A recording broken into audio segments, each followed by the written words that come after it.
Senator Johnson, we finished with you. Let's start with you with our next question. What's the status of any discussions regarding a bonding bill this year?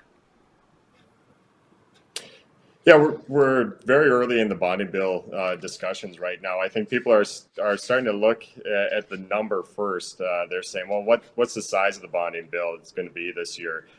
First of all, we need to establish the first question: is there going to be a bonding bill, and what types of projects are we going to be looking at? We got to be making sure that we're putting the right projects in, building the bill up first. That's part of it. It's not just finding a number and then filling the slots behind it with projects to get you up to that number. I've been pretty leery of bonding in the past, and I've been at times one of three people to vote against the bonding bill as it came through. So I take it very seriously when I'm looking at obligating our future and our future generations for this state. Right now we have a $7.7 billion surplus projected. But what happens if the economy begins to go in the reverse direction?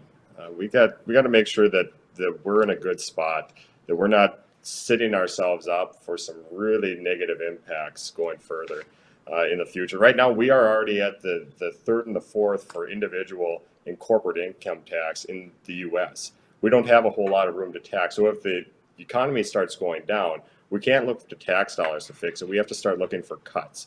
So let's make sure that we're doing things properly. And that includes making sure that we have if we are going to do a bonding bill, that it's properly sized for our future consequences going forward. So that's early on, but we'll see what it looks like here going forward.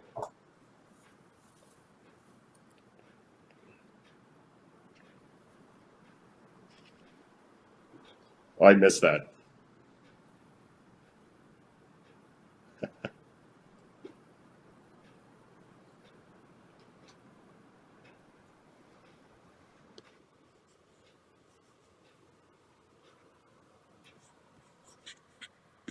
I'm not sure if I had a question directed to me, but I'll tackle bonding if that's okay.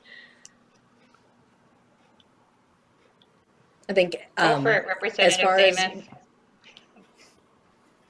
I think we lost the justice.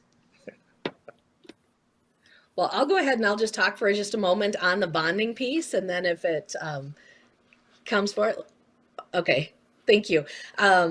Our bonding, it is early in the process and we have a lot to look at, but typically the things that we need to focus on are our roads and our bridges, our infrastructure, being solid in those, not necessarily talking about a dollar amount at this point, but definitely addressing the issues that we have and where we need to keep up with our roads, our bridges, wastewater, and our infrastructure. So that would be my focus going into any type of bonding bill, is exploring those items.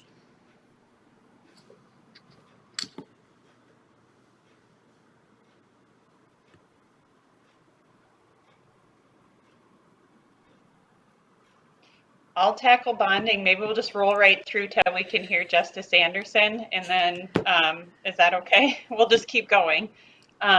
So yeah, I think the bonding, this is typically a session we do bonding, and given everything with our budget surplus and the way our state's been managed, Minnesota management and budget is saying that we have the capacity to really do a large bonding bill.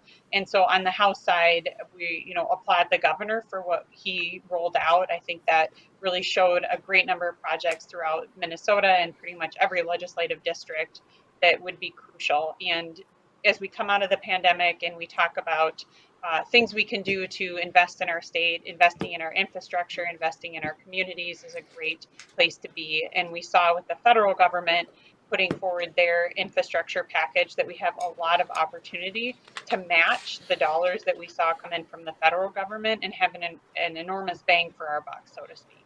So whether that, and those are some projects beyond just kind of roads and bridges, but it's clean water. It's making sure that we get rid of lead pipes and that every kid in Minnesota doesn't get exposed to lead that they don't need to. So it's not just kind of thinking about the roads you're driving on and that, but it's thinking about the whole of what our infrastructure is as a state.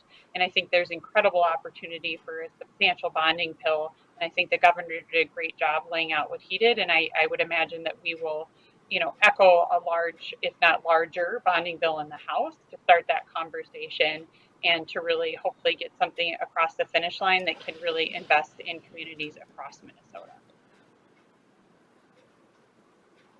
And I'll add my 2 cents on this as well. And what I would say is that we have a historic opportunity in our state with the $7.7 billion surplus that we have, those federal dollars coming from the Biden infrastructure bill that was a bipartisan bill that we actually have to leverage dollars by putting in a down payment or paying in a portion of those that investment so we can come to Minnesota.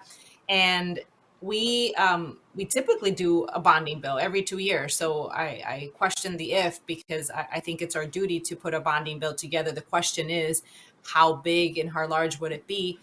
If we think about it from the perspective of not just that we have to make sure that we invest in our state assets and maintain our state assets, like our colleges and universities. We have colleges and community colleges all around the state, and we need to make sure that they have what they need to train our workforce, and we know that we have gaps there. That is one of the biggest issues I've heard in communities and in industries, that all of them are looking for workers and they need to be retrained and retooled and reskilled, and we need to support that.